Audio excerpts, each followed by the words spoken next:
Today, we're covering all kinds of topics. Today, we're going to cover the WNBA fiasco, the MLB standings and streaks, maybe talk some playoffs, some MLB MVP talk, say that twice. NFL, fantasy weekends are getting ready. People are going drafting. It's time to talk NFL, fantasy football, auction drafts we'll talk about a little bit today. We'll define some stuff for the novices in fantasy. We'll get into some Super Bowl odds, some buyers beware a team segment this week, and what chaps our ass, of course, because the name of the show is Chapped Ass Podcast, a face of radio. And then we'll get into some shout outs for the fans that are listening. And for those of you guys that leave comments, we appreciate everything. But again, we always ask you to go to YouTube, go to Spotify, hit that like button, smash that subscribe button for us, please, and leave us a 5-star review. Leave us a comment. If you could, leave the comments pleasant. At least make them where we could read them on air. We'll get into some of that later on. But again, on Chapped Podcast, at CHAPPED, the letter A podcast, a face for radio, Chapped Podcast. Go like us, smash us, and leave us a 5-star review. And don't forget, we have a listener league that we're trying to fill up. So if you want to get in on that draft, let us know. We may delay that draft for a couple weeks. So yeah. Let's go. Yeah, we fired up. Got something to say. No filters here. We don't play it safe. Hot takes fly. Better brace for the blast. Welcome to that chapter. Let's go. Welcome to the Chapped Ass Podcast, a face for radio, coming at you at 5 foot 10 inches above sea level from the stock in beautiful Woodstock, Georgia. Let's get into sports here in just a second. But before we do, I just had a quick question for you. And this is in all seriousness. When you wake up in the morning, you put your contact lenses in, right? You go put your contact lenses in. Then you go to the scale and you weigh yourself. It's not until then, honestly, right, that you realize, golly, these contact lenses are heavy. Dun, dun, shh.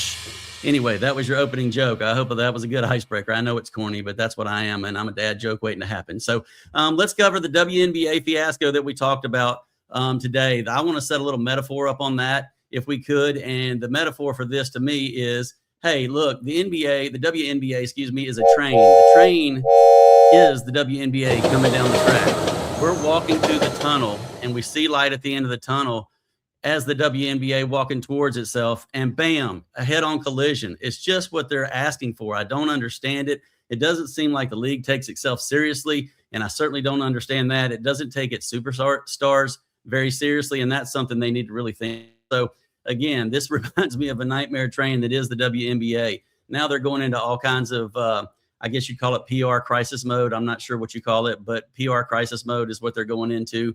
And they're trying to mitigate some of the stuff that's happened with Sophie Cunningham to Caitlin Clark and some of the negative publicity they received. Of course, I'm sure everybody at this point has now seen the fiasco that is the hard foul. We'll call it the hard foul, the egregious foul from DiJonai Carrington on Sophie Cunningham. I mean, it was definitely a flagrant 2. She definitely deserved to be ejected.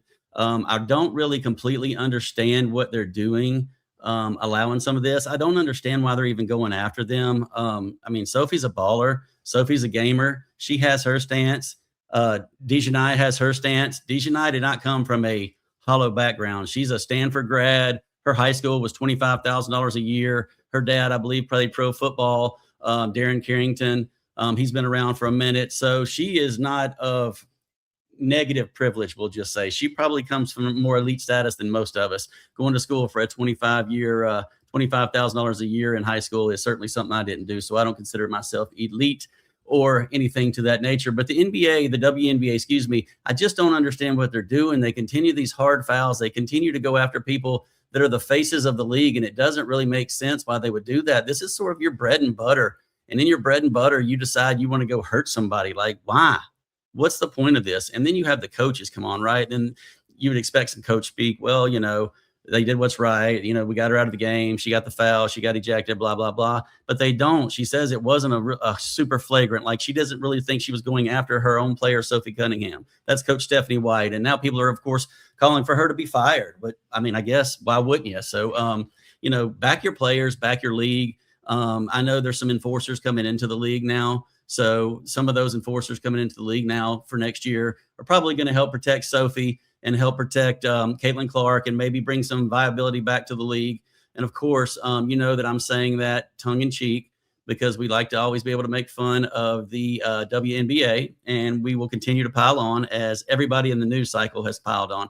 It's on every news station, whether it's CBS, ABC, ESPN, Fox News, whatever you watch, whatever you listen to, you're hearing about this. So maybe we'll just talk a quick another moment about the upcoming WNBA draft and what the league may look to do as it kind of brings its crew together to talk about what is and what isn't in the contracts and the rules. So it looks like these two young ladies are appearing to be draft eligible for the 2027 WNBA draft. And that's Enes Kanter Freedom or Enes Freedom Kanter, depending on how you know her. Obviously, there she is with the beard. And so that was in her old Celtic days. But now she's decided she wants to go into the WNBA. And the WNBA is trying to figure out ways to enforce her not to be allowed. She identifies now as a WNBAer versus a NBAer. Same thing goes for Royce White. He thinks he's going to go get drafted in the top 2. He's about 6'8", 6'9", thinks he could dominate in the league still. And I said he. Did I say he? I'm so sorry. Royce White thinks that he can still dominate in the league so far. You can see this is tongue-in-cheek,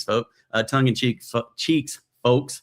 So say that 3 times fast. So anyway, we're making fun of this, but the WNBA has got to sort of identify itself. The WNBA has got to get in its own corners. The WNBA has got to realize it's got to protect its league. It's got to protect its image. It's got to protect the things that are making them money, which they are finally starting to sort of turn the corner. But without Caitlin Clark, without Sophie Cunningham, regardless of their stances on anything, without those 2 top jersey sellers in the league, by the way, the league wouldn't be where it is today, trying to turn profitable now, trying to stay profitable now, and trying to stay relevant, but stay relevant for the right reasons. That's all. The only thing that I would tell you there is stay relevant for the right reasons. And I don't know that they're currently staying relevant for the right reasons, right? So let's move on from the WNBA. Sorry, WNBA. Yes, we piled on. That's what we do sometimes. We like to have fun with it.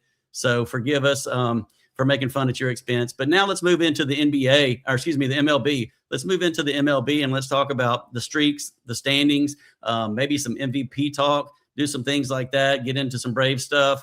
And just see kind of the post-trade deadline, how things have been working. And then we're going to get into some NFL, some fantasy, and some different talk like that about fantasy football and what's coming up for the next couple of weeks here on the show. So let's move over to the MLB. There's your current standings. No surprises, maybe a couple, honestly. I see the Rays are currently 6. They're on a 7-game win streak currently and 6 games ahead of the Yankees, which is kind of surprising. So the Yankees have hit a little bit of a skid. The Dodgers have hit a major skid. The Braves and the Phillies have kind of hit a hot point, going 7-3 in their last 10. And the Cubs are hot. Milwaukee is staying pretty warm, so good for those guys. But I just see up here, you see now you've got 3 teams with 70 wins. The Rays are now vying for the top record in baseball as well, just like the Milwaukee Brewers. They have 74. The Rays have 72. Move over to the American League Central. Good for the White Sox. I will tell you that. Good for the Chicago White Sox, staying in the talk right here and in the fray.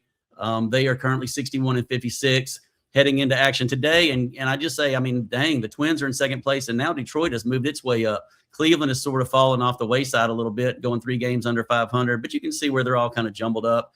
But I say good for the White Sox. They were buyers, and hopefully they make the playoffs for the first time in a very, very, very long time. Over to the American League West, the Astros. Again, I don't know what's going on with the Astros in Texas, but it doesn't seem like anybody really wants to win that division.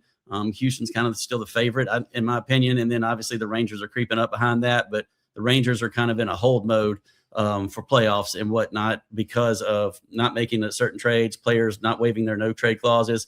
And I think Texas has waved the white flag, but again, I don't understand why, because they're like a game or a half game out of first place. Our Braves are still in first place. Chop to the Atlanta Braves, sitting there at 71-48. They're on a 7-3 run in the last 10. The Phillies are on a 7-3 run in their last 10, so they're playing really good baseball. The Chicago Cubs are, I believe, 6-4, 7-3 in their last 10. So the Chicago Cubs, after the trade that I told you last week was very important, obtaining Kevin Gausman and Clay Holmes, that really revamps their rotation. And the Cubs are surging, and Milwaukee is just at this point trying to hold on a little bit because they've had some injuries creep up on them as well. But I still have Milwaukee winning winning the National League, and we'll see what's going to happen in the American League. But as you'll see in a few minutes, we're going to move over to the playoff races. Let's get into the playoff races now. You'll see where the Rays are the favorite. They're in the 1 seed. You've got the White Sox currently at 61-56 in the 2 seed, and the Astros, like we talked about, sitting in the 3 seed. And there's the Rangers sitting in the wild card 3 seed as well. So they're in the playoffs right now without making any moves, and they did not want to make any moves, and they wanted to hold tight, potentially what we say, waving the white flag. But there's your American League standings currently and where they sit as of August 11th, which is the day today. In the National League, like we talked about, the Brewers sitting there with 74 wins. Tied are 71 with the Braves and 71 with the Dodgers. Oh, I get tired of talking about the Dodgers. Somebody just beat them. That's all we ask. And the Cubs, like we said, are creeping up. The Cubs may still have a chance to win that division if Milwaukee falters, because the Cubs just picked up 2 bona fide professional starting MLB pitchers. Good trade acquisitions for those guys. The Diamondbacks still hanging in there. You don't hear much about them, but they're still hanging in there like a hair in a biscuit. But, the Diamondbacks are 64-56, 8 games over. Corbin Carroll's not hitting for them, and they're still playing good ball. Their pitching staff has been turned over a few times. They've got 2 or 3 guys that were not in their original starting 5 rotation at the start of the season pitching for them right now. Brandon Pfaadt's had a really good 8 or 10 game stretch. And the Phillies, who I told you, if you get a chance, wager on the Phillies. If you do wager, we don't advocate gambling. But if you do advocate gambling, I would tell you the Phillies are a good long shot right there, sitting in the, the 6 hole, the wild card 3 hole at 64-56. So good for the Phillies right there. I think the Phillies have a shot, man. Like I said, you got to face Christopher Sanchez, and you have to face Zach Wheeler potentially 2 times, which would be 4 games out of a 7-game series. Those guys can throw it. Those guys can sling it. So pitching wins in the playoffs. Normally you have closer games, lower scoring games. There's not as many home runs typically. So I still think the Phillies are set up for a good playoff run as long as they make the playoffs. Keep an eye on them. And Paulie, we'll talk about you in a few more minutes, but there's your bet on the MLB playoffs if you need it. That's your Paulie from New York segment right there. So there you go. Brought to you by no one, because we don't have sponsors yet. Sponsors, find us on the Chapped podcast at CHAPPED, the letter A podcast, or you can find us on our website, chappedpodcastcentral.com. Go find us, smash that subscribe button, like us, leave those thumbs up, and leave us a 5-star review. And don't forget, like I said, we still want you in that fantasy football league if you'd like to join us, the inaugural, the first time we've ever had one. So we're looking forward to it. So we're staying in baseball still, though. Let's move over to some of the playoff races. Some of the playoff races, or excuse me, the MVP races now. The MLB MVP odds. Again, say that a couple times in a row. I wrote some numbers down for these guys right here, I believe, somewhere. But there's your favorites. Yordan Álvarez -900 in the American League, followed by Junior Caminero plus 700. So there's a $1,600 difference. So if you want to bet on Yordan Álvarez to win the MVP of the American League, which he's highly likely to do, you have to go in and you have to see, you have to put $100 down. Excuse me, you have to put $900 down to win 100. On Junior Caminero, you put $100 down, you win 700. That's what plus 700 means. So you would get back 800, your original 100 plus your 700. With Yordan, you have to have $900 in your hand when you walk up to the counter to bet on him to try to win 100. So do you want to give $900 to try to win 100? Not the best odds, not the best bet there, but he is the prohibitive favorite there to win the American League MVP. So I don't think there's any question on that. I think he's hitting like 323. 36 or 32 homers and 86 RBIs. The dude's just on fire and doesn't look like he's slowing down. So he's the driving force to get the Astros moving forward as well. So good for Yordan Álvarez. I would not put my money on him, but I do believe he's the favorite, but I'm not going to bet on a -900 favorite. I've learned my ways over the years. And of course we don't advocate gambling. So there you have that. All right. Jumping back into the National League MVP race. The guy now leading the way, it's flipped a little bit as Shohei has moved to the second slot. And now Pete Crow-Armstrong, PCA, Pete Crow-Armstrong is -120. So you lay 120 to win 100. Not terrible odds, honestly. A lot of people would take those odds. Now, remember, at the beginning of the All-Star break, I told you that I thought Pete Crow-Armstrong should be one of the 3 starters in the outfield at that point. And he's just been on fire ever since and leading up to that game. So he's now sitting at about 26 homers. I want to say 76, 82 RBIs, hitting about 290 maybe. So good for Pete Crow-Armstrong. Plays a mean defense. And that was the same comp that Trevor Condon was compared to for his draft status from Etowah in the 13 hole by the St. Louis Cardinals this year was PCA. So that's a heck of an accomplishment to be compared to or say your game is like potential future MVP, the leading favorite for MVP in the National League side of things. And then, of course, you got two-way Shohei, which is now one-way Shohei. And one-way Shohei is doing his thing, and he's doing his thing, but he's plus 100. I believe he was minus 160 at one time, so the odds have switched. Shohei has slid down a little bit in the MVP balloting, and that's because of injuries. He's now not pitching, some different things like that. The only thing that I would remind you of with Shohei is the fact that he's also done what he's done offensively, which is neck and neck with PCA, except for the steals. I think PCA at this point today has 30 steals and Shohei has 7. So that's a little bit different. He's not running as much. Shohei's not. However, the man that can do it all, probably the best player in the history of baseball, will probably go down that way. Two-way Shohei Ohtani. He's also 8-2 in the from the mound. So he's also done what he's done offensively, which is neck and neck with PCA, except for the steals, which I would tell you matters. And I would also tell you that Shohei is 8-2 with like 95 strikeouts. I don't remember what his ERA is, 1.76 ERA, 0.95 whip, and 95 Ks. I would say that Shohei has done pretty well doing his two-way thing. So I would also like to tell you that my two picks are the two long shots on here, but they're still at least alive. And those picks are Bobby Witt Jr. plus 5,000. Bobby Witt Jr. plus 5,000 here at the bottom on the American League side of it. And then Juan Soto at plus 10,000. So if you put $1 down on Juan Soto to win the MLB MVP of the National League, $1 down on Juan Soto, you win 10,000. That's what we call outstanding odds. Same for Kyle Schwarber at plus 10,000. James Wood, I also advocated for him to be a starter in the National League All-Star game. And so James Wood on the injured list at plus 3,500, he's going to be out for a while with, I believe he's got an oblique issue, but he was leading the way, and that's another guy that I said should be a starter for the National League in the All-Star game. So that was James Wood and Pete Crow-Armstrong, currently sitting at number 1 and number 3. And Grainer's pick, by the way, was Shohei Ohtani for the National League MVP. And again, I had Juan Soto, Bobby Witt over here. I believe Coach had Aaron Judge over there, but he's not here today. He's MIA. Coach is MIA. He's with Mia? Oh, no, he's MIA. He's missing in action. Okay. Coach Grainer's not here today. As you realize, I'm going solo and keeping it so low that you can hear me today. Let's do our thing. Let's keep moving on from MLB. Let's go on from MLB now, and let's move over into some fantasy football stuff.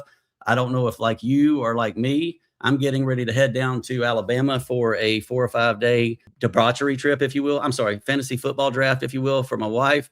We're going down to have some fun. It'll be about 12 to 14 old guys like myself, old Karens that love fantasy football, been doing it for years. We do a golf outing. So shout out to the 3FL League. That's my boys down there. I'll try to give them all a shout out here in a second. But going to see Coach Sklopan, Two Sklopans, Mac, Brian, Russell.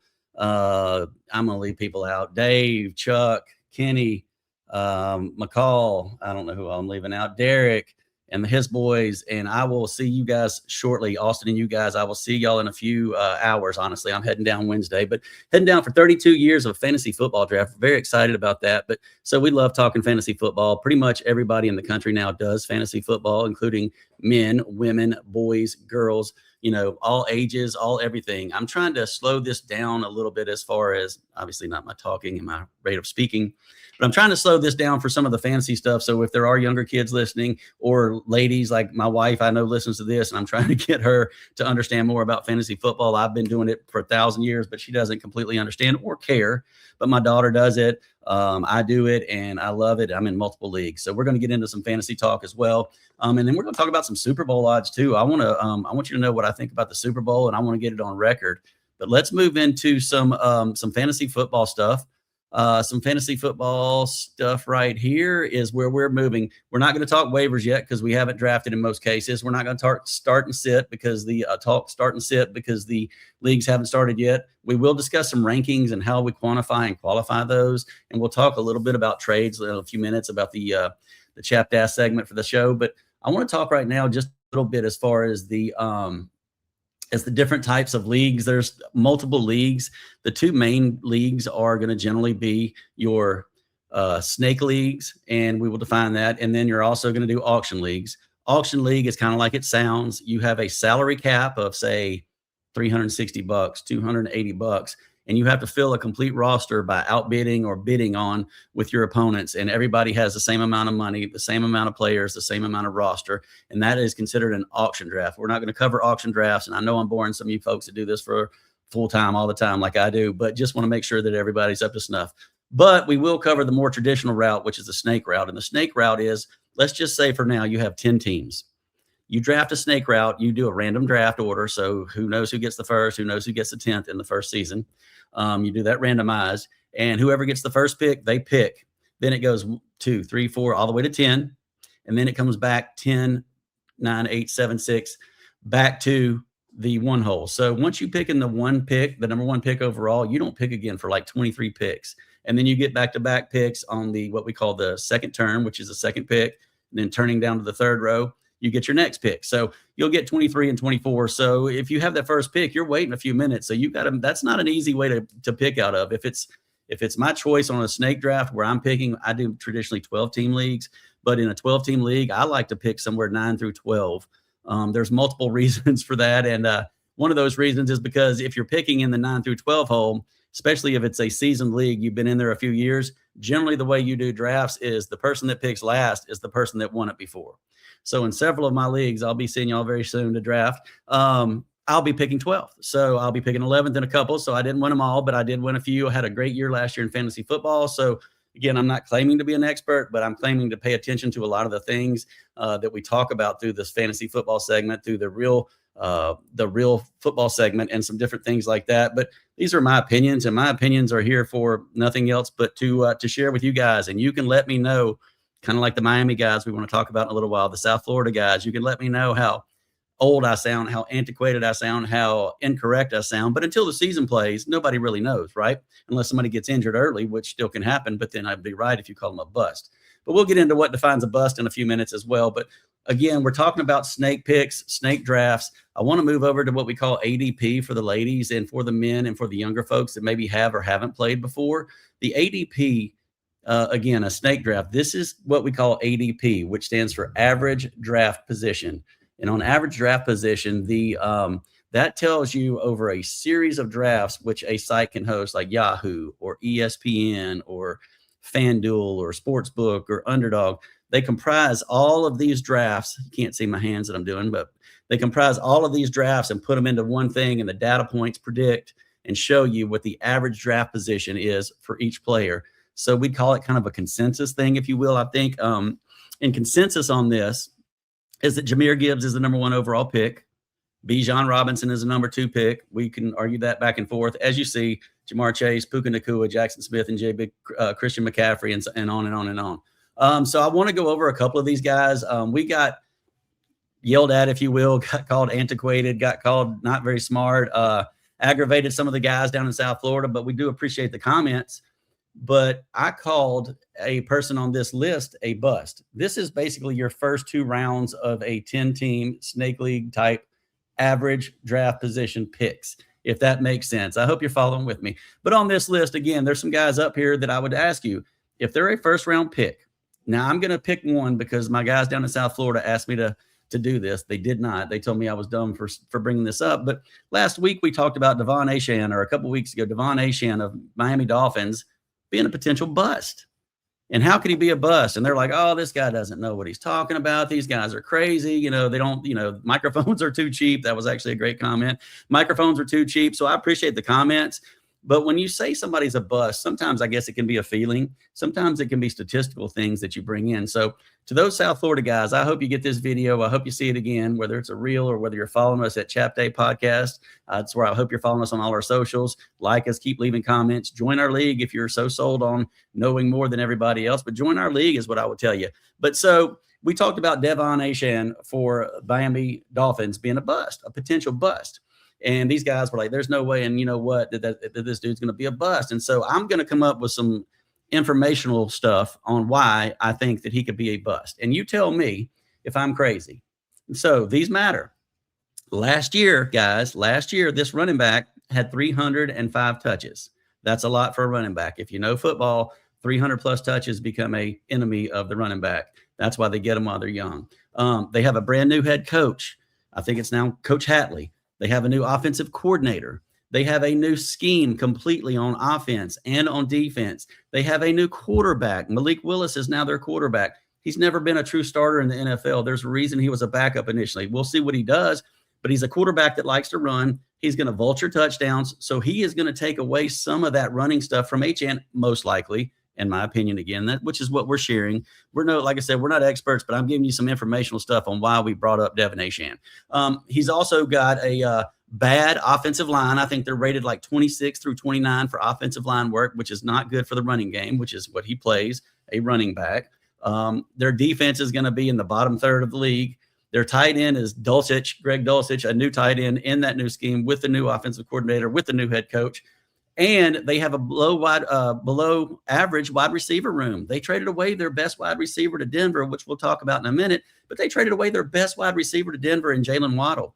So their best receiver is a guy that's coming off of like a 39 catch season or something like that with Malik Washington last year, which I think will have a good year this year. So they have a bad team.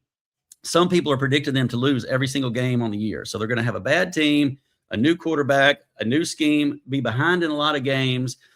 They have a really tough schedule. And you're saying that this guy who had 305 carries last year or 305 touches last year, who has also been hurt a little bit, and he's also on the smaller side. And now his coaches come out and said, oh, he's going to get massive carries, massive touches, massive amounts of touching, which is what you want in fantasy. You want them to have that volume. But he's going to come in and he's probably going to end up getting a little banged up. And like I said, the game script, which matters, they're going to be behind throwing the ball, which he can help in PPR. He could still end up being a bust. And again, what is a draft bust? In my opinion, you look at this list right here. You look at this draft list and you see the top 20. These guys in some order, and a lot of them could all go in the first round. So if they could go in the first round, then to me, so again, Achane, predicted to have 16 to 1,700 yards rushing and receiving, right? So 16 to 1,700 yards rushing and receiving, and probably somewhere in the neighborhood of 10 to 12 touchdowns, which is fantastic. That would be a fantastic season, and I would be wrong if he maintains that and carries that out over an 18-game season. Again, time will tell on this. I don't know what to think on that. I don't know that that's what I expect. I could see 1,100 combined yards. I could see 5 touchdowns, and I could see, again, being a little bit banged up, not getting all the value that he needs, especially this first year while they're in their rebuild mode with a new quarterback, a new coach, a new offensive coordinator, new schemes, a subpar offensive line, a poor defense, playing in a tough division, playing a tough schedule. Again, people predicting them to go 0-17. So if they go 0-17, I don't predict that he's going to have a good year. I don't predict they go 0-17, but I also don't predict they win very many games. But that's the rationale, guys, in Miami and in South Florida and Coral Gables, why we came up with the fact that Achane could be a bust. So there is some potential for that to happen. So just stay on top of that. And again, leave us comments that are somewhat fan friendly so we can at least reply. And nobody wants to fight anybody, just so you know. So y'all keep those comments to yourself. But now I know with Jeff Manns on Sirius Radio, when he talks about it, it's like, yeah, man, I get all this hate mail through Twitter. I get all this hate mail through here, all this hate mail through here. Obviously some people leave good comments, funny comments, like improve your stuff comments, or you were incorrect comments. We don't claim to be perfect. We just want to talk about it. If it has a ball and keeps score, we'd like to talk about that. That's it. We're just two dudes talking, right? Again, I'm just one dude talking today, but it's my opinion. I can back some of this up with some factual information. A lot of it's opinion, but that's what we do. You either high five the dashboard and agree with me, or you smack the dashboard and say, get it right, Green. So, that's just kind of how we do it on the Chapped podcast of Face for Radio. So keep that in mind. Again, please keep your comments as clean as we can. And I understand there's keyboard warriors out there. So again, I'm not going to respond to all the hate mail. I can't respond to all the good emails, but I will do the best I can to respond to things. But again, that's where we came up with De'Von Achane being a potential bust for the season. But I believe statistically and factually and with some information based on Pro Football Report and things like that, that we've been able to provide some information that would make sense why he could be a bust. So if you draft him in the first round and he comes up with a subpar season, like I mentioned, with 1,100 versus 1,600 and 5 touchdowns versus 11 touchdowns, then yeah, he's a first round bust. He's not living up to expectations. He's not living up to average draft position or ADP, which we talked about. So, Meredith, I hope you learned a lot during that. Now I want to talk about some Super Bowl contenders, maybe some pretenders as well. But we're going to do a little, again, non-gambling segment, but we're going to do a segment of the Super Bowl best odds to win the Super Bowl. And there they are, as you see, plain and simple. I also want to talk some long shots here in a second. The Rams plus 500. Again, you bet $1 on the Rams to win the Super Bowl. The Rams win the Super Bowl, they give you $501 back at the Vegas window. That's kind of how that works. Again, Buffalo Bills plus 1,000. I don't understand how Baltimore is plus 1,000, but they are. But go Baltimore, I guess. And so Baltimore's at plus 1,000. Seattle, reigning Super Bowl champs, plus 1,100. Of course, they did lose a running back and a couple defensive guys, but I still expect them to be in the fray. In a second, I want to talk about one of the teams on this list that I'm not a believer in. So my buddy, this is for you, Paulie. Paulie from New York. I told you this segment was coming. Forget about it. So you see these teams here. Obviously, the Rams would be the number 1 seed. Go Rams if you want to. We're going to talk more about long shots because, plus 1,900 with Green Bay is a long shot, of course. You'd win 1,900 by betting $1.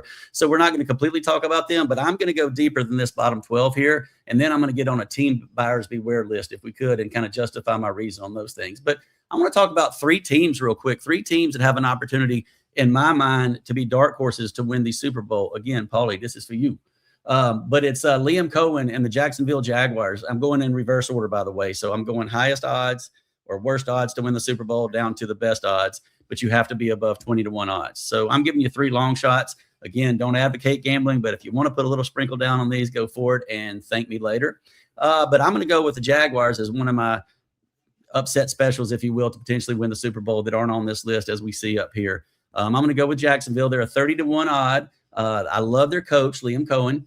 He's amazing. He's an offensive guru. They've got weapons galore for Trevor Lawrence. T-Law is throwing to Parker Washington, stud.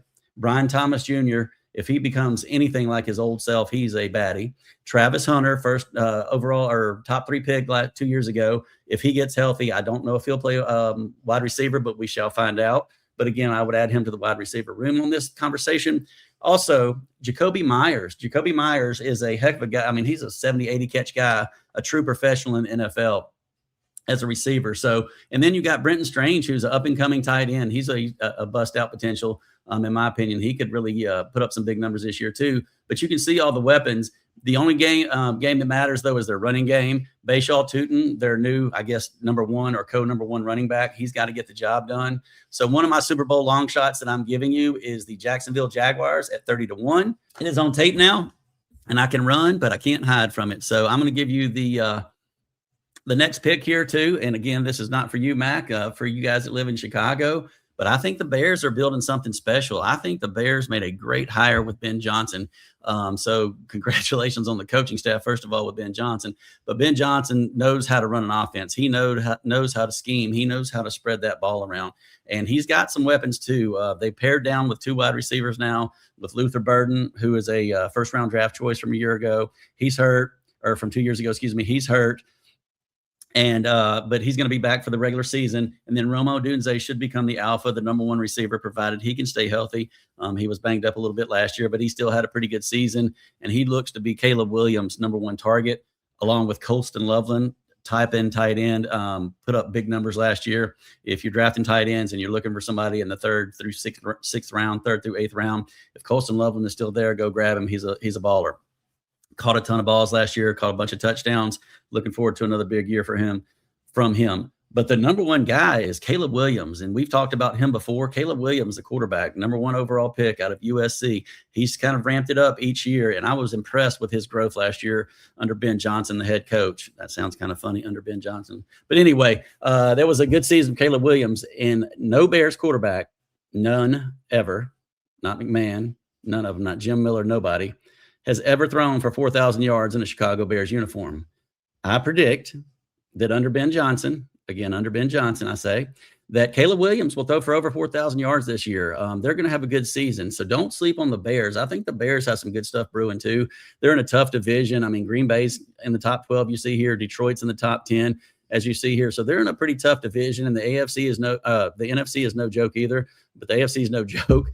But in the NFC North, with Green Bay, with Detroit, with Minnesota, who's probably not going to do much. But I could see Chicago kind of sneaking out of there and staying under the radar for a minute. Not sure how good their defense is going to be, but you're still going to play 8 games in Soldier Field, which there could be weather impacts, snow, wind, all those things, if you've ever been to Chicago, that make it a brutal place to play. So the Chicago Bears are 24-1. Jacksonville is 30-1. So now I'm going to go over my third pick, my third deeper sleeper pick, if you would, for the Super Bowl odds. I don't know. Their odds are plus 1025. Well, that can't be right. The odds are Denver's 20-1. So you would win $20 and get $21 back if you put $1 down. So think about that for a second. 20-1 odds are still pretty long shot odds. So why do I think Denver is got a chance? Well, first of all, I think everybody's got a chance in the NFL. It stands for parity, and that's what they want to achieve. So now that Kansas City has sort of slid back down, I think it's wide open right now for who could win the Super Bowl and who could represent the NFL. But I think Denver has a really, really quality chance right here. I mean, I love their coach. Some people hate him. He is cocky. He is arrogant, but a lot of people say I am too. But I think I'm just another face for radio. But hey, what do I know? But Sean Payton, I think, is an extraordinary Saints to their first Super Bowl. Had Drew Brees forever. He knows how to develop and work with quarterbacks. He knows how to scheme on offense. He's got one of the best offensive coordinators in Davis Webb on his staff, who will probably be a head coach next year. That's what the speculation is. So they've got a future head coach calling plays for them, and he does a heck of a job. He knows how to scheme. And then we talked about earlier about Jalen Waddle, man. I mean, Jalen Waddle is a first-round pick. Jalen Waddle is a first-round pick in my eyes, being traded to the Denver Broncos. No, I'm not saying necessarily he's currently a first-round pick, but he probably is compared to who they would have gotten at that slot. So now you pair Jalen Waddle up with Cortland Sutton and Bo Nix, and they've got Evan Ingram in the tight end slot, who can scheme and move around and still catch the ball, and moves okay still for his age, but he'll probably catch 40 to 60 passes. Love Bo Nix's game, War Eagle. Good job, Bo Nix. I know we left you and we ran you out, but we love you, Bo. All Bo's that went to Auburn, we love you. Bo knows. Nixie, we love you. But so anyway, Bo Nix, yeah, I'm like, he's a heck of a quarterback. He can still scramble. He's coming off I believe it's an ankle injury. He had some surgery on, but he's coming off an ankle injury. He's going to be able to scramble a little bit. His rushing yards matter in fantasy. That's big for quarterbacks in fantasy, by the way. When the rushing yards matter for quarterbacks, that elevates your quarterback a little more if he rushes and throws versus just a passing quarterback like Tom Brady used to be. Just as an FYI, and we can get deeper into that later on. But I really like what Denver's done. I think their defense is pretty good. And again, you got to play 8 games in Mile High Stadium too, and weather matters, wind matters. Those fans are rabid and crazy, just like they are in Kansas City and Chicago and in Buffalo and some of these other places, Seattle. There's some tough places to play, but I definitely think that's a place where Denver could be, is in the AFC Championship game, potentially the Super Bowl. So again, Jacksonville 30-1, the Bears 24-1, and Denver 20-1. Pulley from New York, there's your segment. Now go put your money on there if you want to. Now I want to do a quick buyers beware on one of the teams that's on this list. I'm going to show you this list one more time, and you see where we're at with this list. So as we come out of it, the number 11 team right here, the San Francisco 49ers, I want to talk about those guys next. And this is my buyers beware segment, but this is a buyers beware on the team itself. And you say, well, why we want to worry about the team itself? I'm going to tell you why. They're probably their number one receiver based on statistical information and what the expectations were for the 26-27 season, upcoming season, was that Ricky Pearsall Jr., who is now out for the year, was going to be their number one receiver. So they've lost their number one receiver in Ricky Pearsall. He's been hurting, up and down hurt. He got shot a couple years ago, being robbed, came back and played in the season. So that's not really his fault, but he has had some soft tissue injuries, and he's out for the year. So that's going to hurt them a little bit. The other thing that I mentioned last week, again, this is probably going to rub some people the wrong way, but Christian McCaffrey had, I forget what it is now, but 423 touches last year. I mean, that dude's going to wear down. He's now age 30 for a running back. So you've got an aging running back. Your number one receiver's out. George Kittle, their tight end, who's all everything. I love Kitty Cat, but Kitty Cat is coming off an Achilles injury. He's been hurt a lot. He's getting longer in the tooth. Again, that's a guy that I wouldn't have on my rosters in most cases, but always have over the years. But poor old Kitty Cat's getting older in the tooth. But he's a leader. He's a gamer. He's going to get out there and fight regardless. If he's got one leg, he's going to be like the Black Knight from Monty Python. Look that up and you'll know what I'm talking about. But that's who George Kittle is. He's a warrior on the field, and he's funny. So he is really similar to the Black Knight, and he might be missing a couple body parts, so he may be eerily similar to the Black Knight. Go Kitty Cat. But so I think the 49ers, with Kittle coming off injuries, getting older, CMC off of 420 something touches last year and hitting his age 30 season. You got their number one receiver, Ricky Pearsall, out. The guy that they thought was going to take over, Brandon Ayuk, has gone. I don't want to say it, bat crap crazy. I don't know what he's done with the social media and the relationship with the 49ers, but he has no team. Lieutenant Dan, you have no team. So he has no team right now. That was my best Forrest Gump, if you could. So please don't judge me. I know I look like him and sound like him, but probably don't imitate him very well. But so Brandon Ayuk, you've been kind of a bust. You've kind of been a bum to your team. Kittle's over you. So he would have been your number 2 going into whatever, but he's been out now for 2 years, so you can't count on him. They traded for Mike Evans or signed Mike Evans as a free agent. Mike Evans is a Hall of Fame receiver, 1,000 yards every year of his career. He's unbelievable. And even when he's injured, he averages 1,000 yards receiving. So he's a good acquisition. However, he's been hurt. He's already hurt. I believe I know, of course, it's soft tissue, but I think it's either his quads or his hamstrings. I'm pretty confident it's his hamstrings. So Kittle's out. Kittle's coming back from injury. Pearsall's out. Ayuk is out. Who did we just say?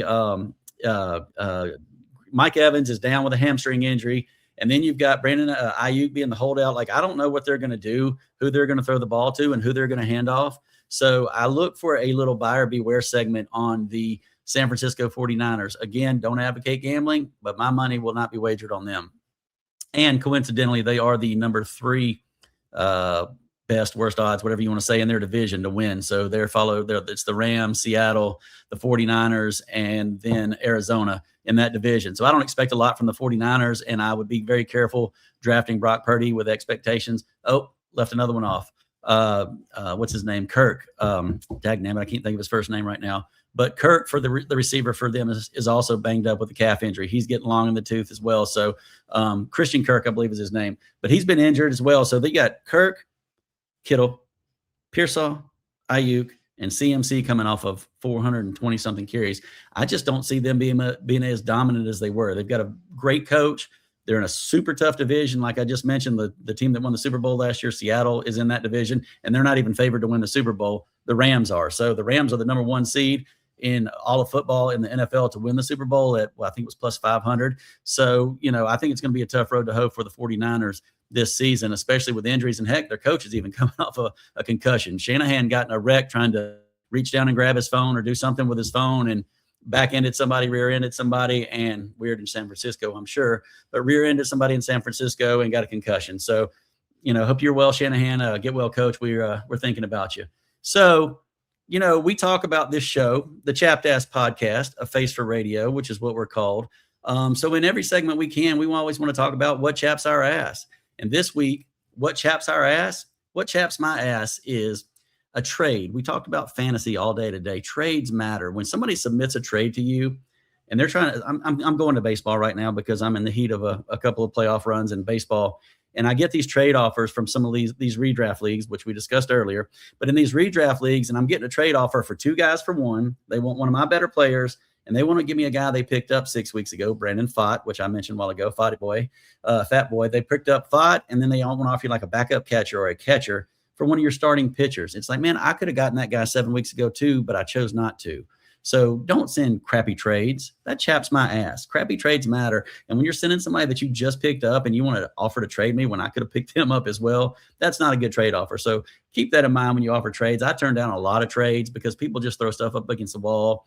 And I think it's the art of the deal, if you will. They're thinking that's going to be the art of the deal is get it started. But then when you come back and ask for somebody super strong from them, they're like, whoa, no, he's not for sale. So you want one of my good guys for a pickup and another guy on the scrap heap. That's not a fair trade, and I'm not willing to do those. So keep that in mind when you're thinking about trades and when you're offering trades. I mean, we talk about 4-for-1 trades. Is anybody really worth 4-for-1? And you're not giving 4 good guys for 1 good guy. And if you are, that might be a legit trade. Boston did that with Adley Rutschman, and they gave up 4 top prospects. We'll find out in the next few years if that was worth it. I say it wasn't. We will find out, but I would say that probably was a fair trade for MLB because that's just the way the imbalance works. Superstar player, former superstar player, and 4 top prospects. But we're going to see what happens with Boston as we roll down the road. So remember, when you are doing video and we're not editing very much of this, it's kind of just me talking for now 45 straight minutes. You ramble. You kind of come off subject. You get off subject. You try to pull yourself back on subject. But so that's kind of where we're at. I try not to talk as fast as I can, but I try to talk to keep things moving, to keep things flowing. But it's weird kind of talking to yourself, just so you know. So hopefully you're on the dash nodding your head like you're listening. So I appreciate you being there. But just know I'm not a fast talker. You're just a slow listener. So if you can do your best to just keep up, that'd be great. Just kidding. Just kidding. So I want to give a shout out too. We've talked about what chaps our ass on the Chapped Ass podcast. I want to give a quick shout out. And my shout out goes to Coach Chandler Simons and her staff at the Etowah Eagles High School in Georgia, in Woodstock, Georgia.